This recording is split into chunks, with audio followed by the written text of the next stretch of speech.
Good afternoon. This is Media Center, Ukraine, Odessa. Today, we are having with us two ministers of defense of Ukraine and Lithuania, and we are having with us Oleksii Reznikov, Minister of Defense of Ukraine, and Arvydas Anušauskas, Minister of National Defense of Lithuania. Good afternoon, dear friends. I'm honored to present our great friend and my personal friend and colleague, the Minister of National Defense of Lithuania, Mr. Arvydas Anušauskas. I would like to say that Mr. Anušauskas is visiting Ukraine for the second time after the brutal invasion. He was the first Minister of Defense to visit Ukraine when the fights were still on the suburbs of Kiev. He was there in Ukraine discussing with us the whole package of aid provided by our friendly Lithuania. Our first stingers that we received from Lithuania. But back in November, they told us that it was impossible, but thanks to our Lithuanian friends, that became possible. So the trends of Lithuania are followed by other countries. I would like to remind that the first declaration on the 31st of January of Lithuania, Poland, Estonia, and Slovak Republic about full-fledged support of our country defined the four leading countries. They did not only sign the declaration, but they did it and continue doing this and providing this support. We have discussed with Mr. Anušauskas the next support package to Ukraine. The training of our military has been finalized, and they are already going to Ukraine to fulfill their tasks on the front line. We have discussed priorities, and one of the priorities, as you know, the air defense. And we also expect provision of specific systems and weapons that will help us to fight Iranian drones. Mr. Anušauskas could share the details, the technical details. We continue our friendship, and we have discussed our plans for the next Ramstein that will take place the next week, and we will be there together on the common diplomatic front line. And of course, we remember about plans of Ukraine as for assessing NATO, and we remember that that was in Vilnius, in our friendly Lithuania. The next summit will take place in summer, and the hosting country has the possibility of successful moderation of the meeting, and Lithuania is together with us on that route. Thank you. Almost a year since Russians started an unprovoked and brutal aggression against a peaceful nation.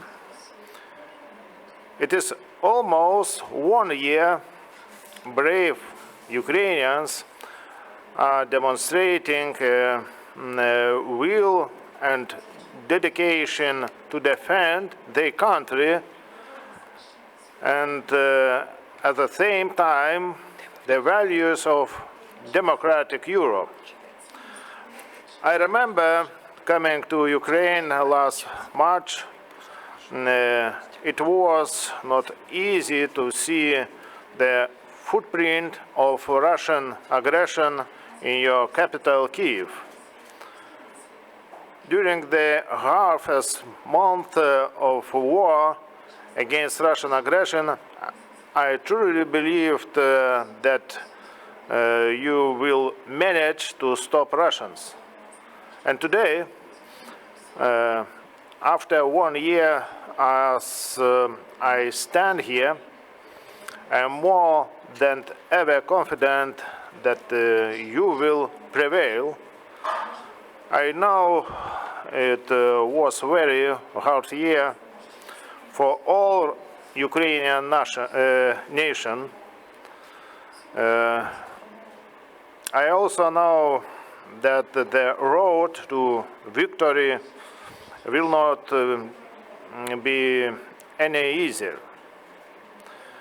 But I can assure you that Lithuanian along with all other democratic countries, will help Ukraine on its way to victory. During this visit, we with Oleksii discussed the follow-on assistance to Ukrainian armed forces in terms of weapons, munitions, equipment and training. Lithuania will continue to provide all the support possible to see the Ukrainians winning this war. Разом до перемоги.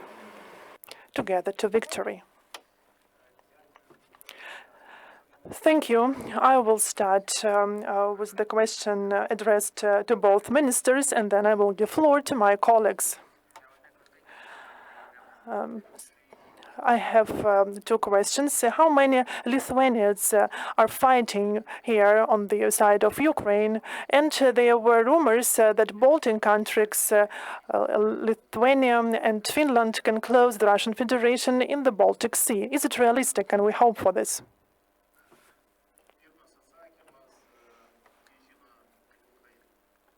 First answer is that the answer knows only Ukraine regarding the soldiers fighting for Ukraine. Antras atsakymas - Suomija, aš tikiuosi, taps NATO nare ir Baltijos jūroje NATO šalių saugumo situacija bus žymiai geresnė. I hope that Finland will become a member of NATO, and due to that, the situation in Baltic region, because of NATO nations, will become more better. Дякую. Пане Резніков, питання. Thank you, Mr. Reznikov. The question to you from Austrian television. The journalist cannot be here, but he asked me to ask you, how can you assess the situation on the front line now? Can you share details about the counteroffensive of Russia that was expected, and what is the situation in Bakhmut now? And the most difficult situation in the eastern Ukraine, near Bakhmut. Our militaries managed to repel the assault waves of Ukrainian attacks, and they use these tactics for 5 months now, trying to conquer Bakhmut.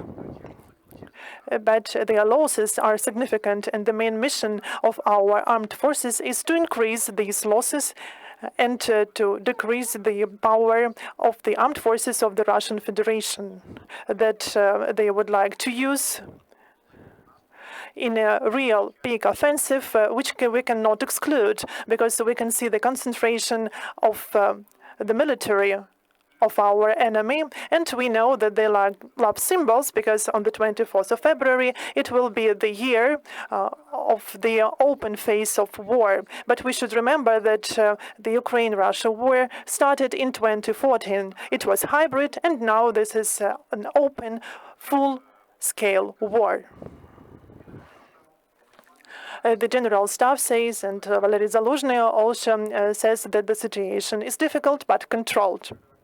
I will now give floor to my colleagues. Sergei Sachuk, 1+1 channel. I have a question to Mr. Anušauskas about the systems that can stop and destroy Iranian drones. This is a very topical issue, because only recently Odessa has managed to recover from the drone attack aiming our energy infrastructure facilities. Can you share some details in this question? Thank you. 15 ukrainiečių instruktorių, kurie jau Ukrainoje, ir perduodame 36 zenitinės patrankas, kurios iki kelių kilometrų atstumu pakankamai efektyviai gali naikinti dronus. We already trained 15 instructors who are already in Ukraine territory, and we are giving 36 Zenitinės. Priešlėktuvinės. Air defense. Anti-aircraft defense systems who can successfully fight drones. Дякую. Прошу. Я хочу, щоб ви I would like you to bring your attention to a very important point.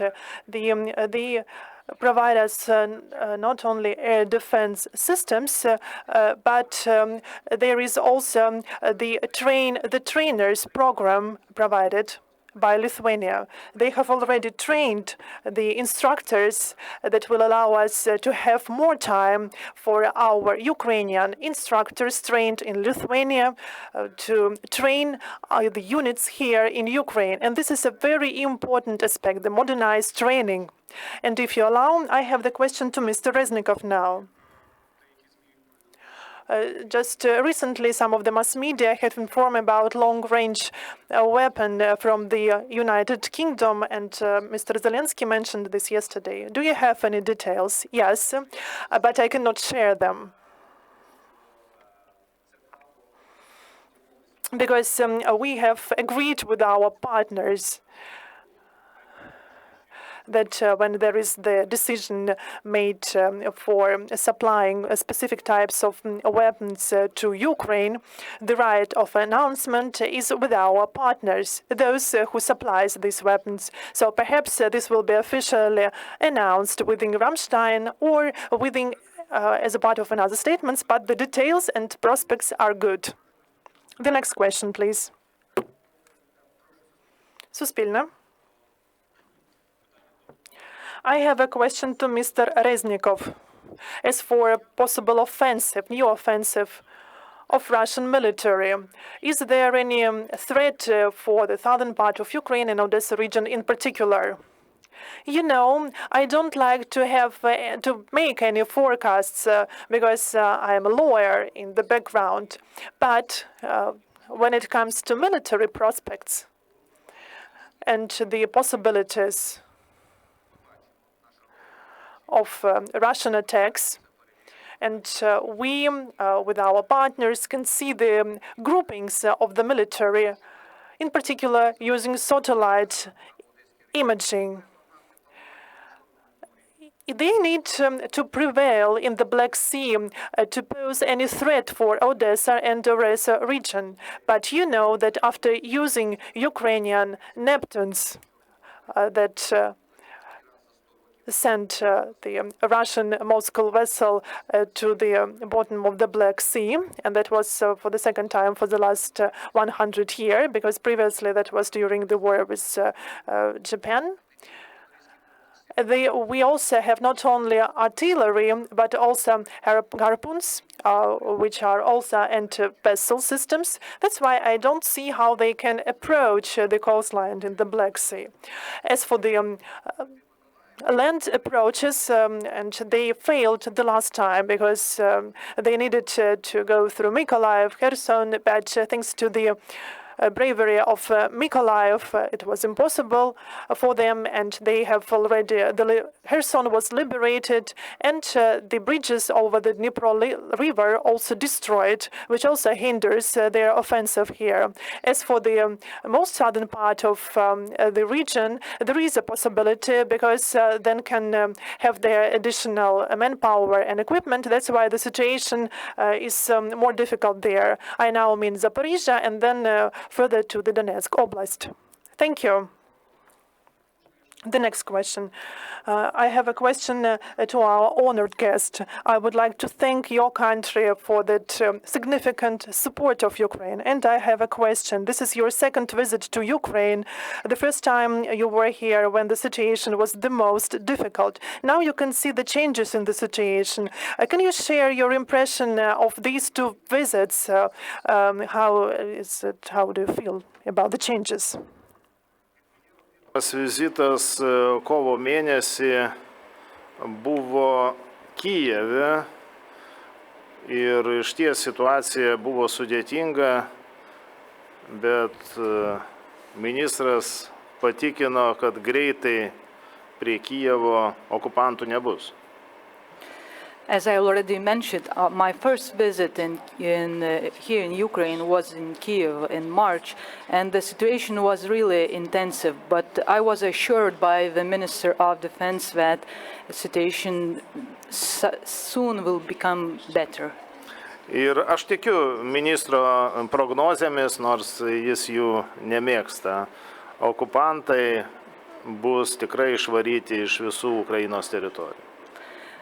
I believe in what the minister says, despite the fact that he doesn't like to give any prognosis. But he also says that the occupants will leave all territory of Ukraine, and I believe him. Я вам, користуючись нагодою, Using this opportunity, I would like to make one insight. We traveled to Kiev together from Poland, and we drank tea, as it usually happens on a train. We discussed our life, friends, families, all these human things. And yesterday, Mr. Minister told me that he recalled that triples, that it was like armed trains that used to travel during previous wars. But we managed to behave as just simple common people. Thank you. I have one more question to our guest, till my colleagues are thinking about their questions. How have Lithuania changed their assessment of the Russian military, taking in consideration how they have been fighting since the 24th of February? And do you think is your army, the army of your army, is capable also to fight Russia? And do you plan to increase the amount of military in your country as Poland? Turi vieną didžiausių kariuomenių.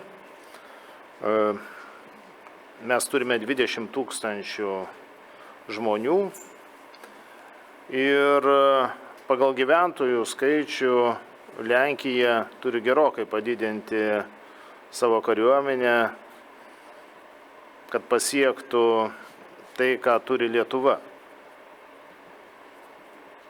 In our region, Lithuania has one of the biggest armed forces, around 20,000 of soldiers. So comparing to our neighbor country, Poland, Poland has to, and counting in percent of people living in our countries. So it comes to that Poland has to increase the army because of the numbers of people in total. Bet viena pagrindinė Ukrainos pamoka, kurią mes pamatėme, mes įsigijame HIMARSus. But one lesson learned from Ukraine is that we are buying HIMARS. Дякую. Прошу наступне запитання. The next question, please, Newsweek. Newsweek magazine. This is a question for Minister Reznikov.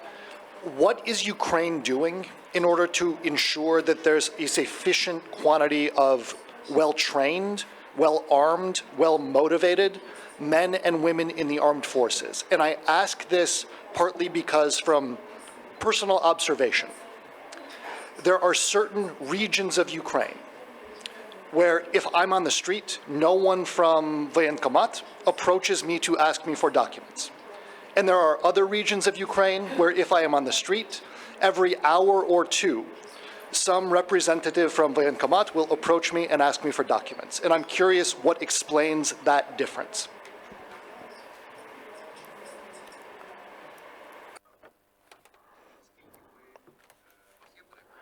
Do you have interpretation? Yes, so since you haven't mentioned regions, it is very difficult to analyze. I'm never approached and asked for documents. In Mykolaiv, in Dnipro, it is fairly frequent. окей, напевно, я так думаю. Справа в тому, що And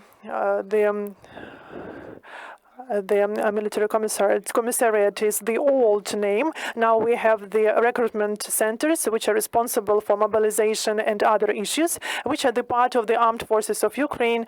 These are land forces. And we, the Ministry of Defense, can only share our methodology and policies of such approach. But this depends on them what to choose.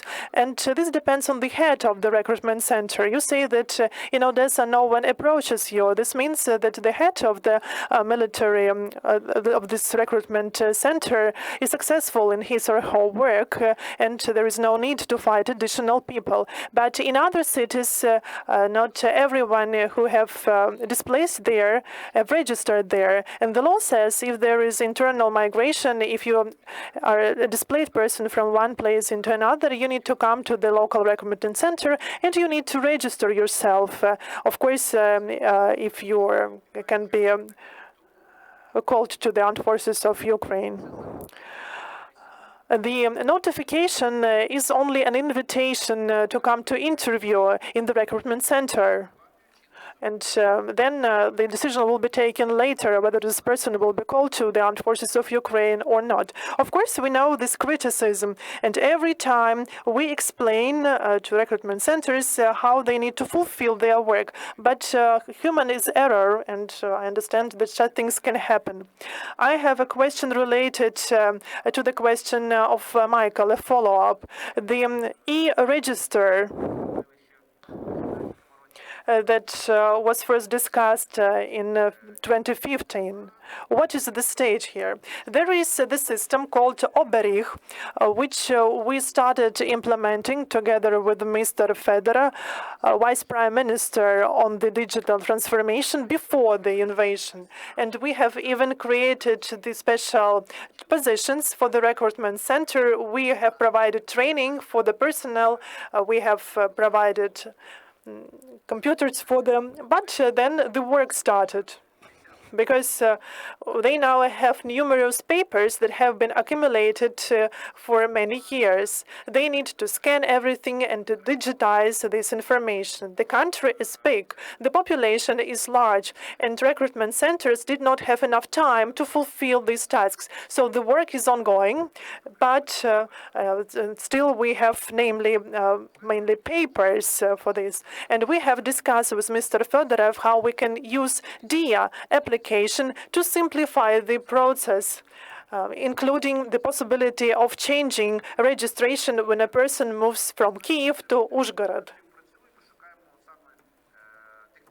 So we're trying to find now solutions. We have two teams, even three teams, the Ministry of Defense, the General Staff, responsible for human resources, and the Ministry of Digital Transformation. The next question, Olga Dunska. Olga Dunska, Fifth Channel. I have the question to Mr. Anušauskas, the question about the visit to Odessa. What you have already seen here, and what is the aim of your visit to Odessa? Why are you interested in Odessa?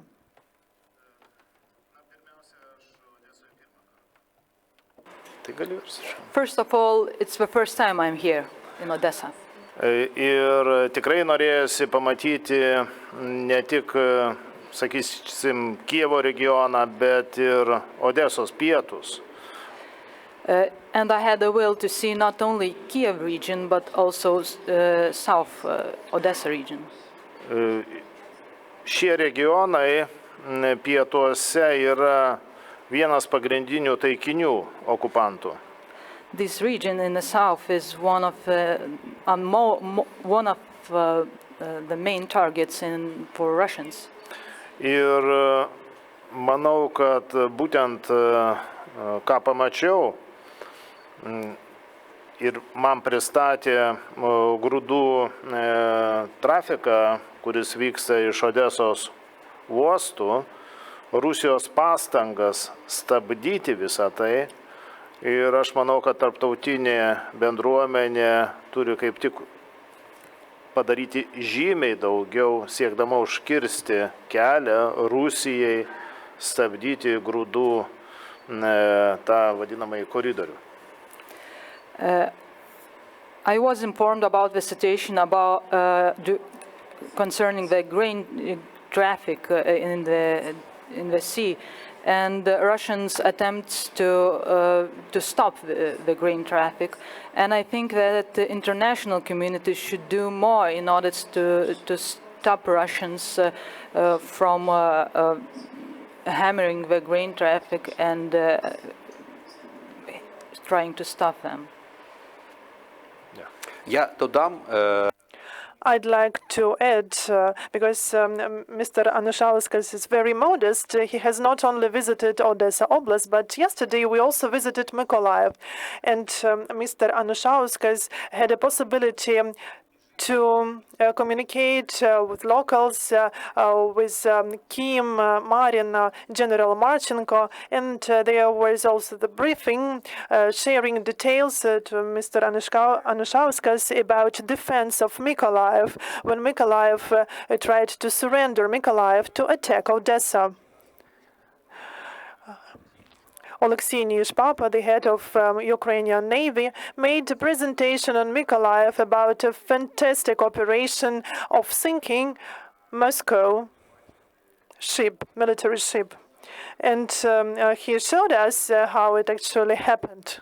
And now Mr. Anušauskas knows how Ukrainian Neptunes work. So yesterday and today we continue visiting all the southern regions which we can visit, and Mr. Anušauskas can have the whole picture of the situation here.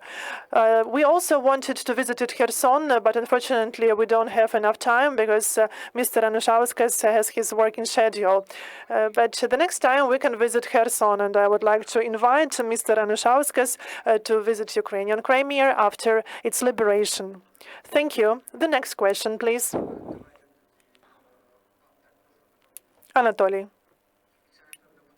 And perhaps this will be the last question for today, because we need to finalize our briefing. Good afternoon. My name is Anatoly Kosin. Anatoly Kosin, representing Media Center Ukraine, Odessa. I have a question to Mr. Reznikov. As far as I know, Odessa Naval Academy will have the new profession announced, the operator of sea drones. How is the Ministry of Defense involved in the process? I believe that the prevalence of Ukrainian army will be possible due to technologies.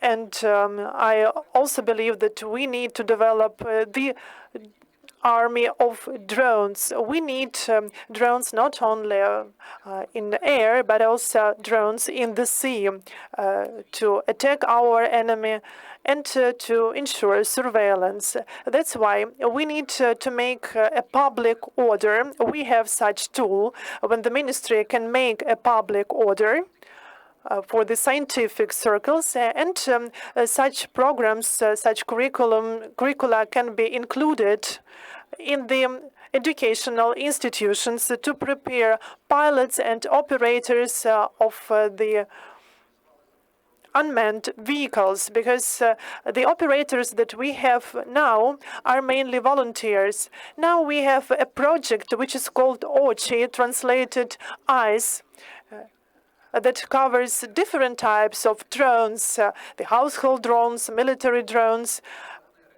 And we are in partnership with the Ministry of Science and Education. We are in partnership with the General Staff, because now we have the demand, not only for the armed forces of Ukraine, but also for the State Border Guard Service of Ukraine, the National Service, the reconnaissance services, etc. So all of them need such drones. And a few days ago, I met the Ukrainian manufacturers of different types of drones. So there were around 80 representatives. We have agreed to cooperate with them, and our task now is to simplify the process of ordering. And now we have the reserve of 20 million hryvnias that can be spent for the production of drones, and we would like these drones to be produced, of course, on the territory of Ukraine to boost Ukrainian taxes and to ensure jobs in Ukraine. We would like to develop Ukrainian equipment because this is also the element of our independence. We should not depend on drone producers, especially when it comes to countries which are not the partners of Ukraine. But volunteers have to buy these drones because at the Ministry of Defense I cannot buy devices from specific countries. And I know that there is criticism here, that there is a lack of drones, but I cannot spend the state budget to buy drones in some countries because we will not be supported by our partners. Thank you. If there are no more questions, we will stop here. Thank you very much for your time. And we hope to see both of you again here. Thank you.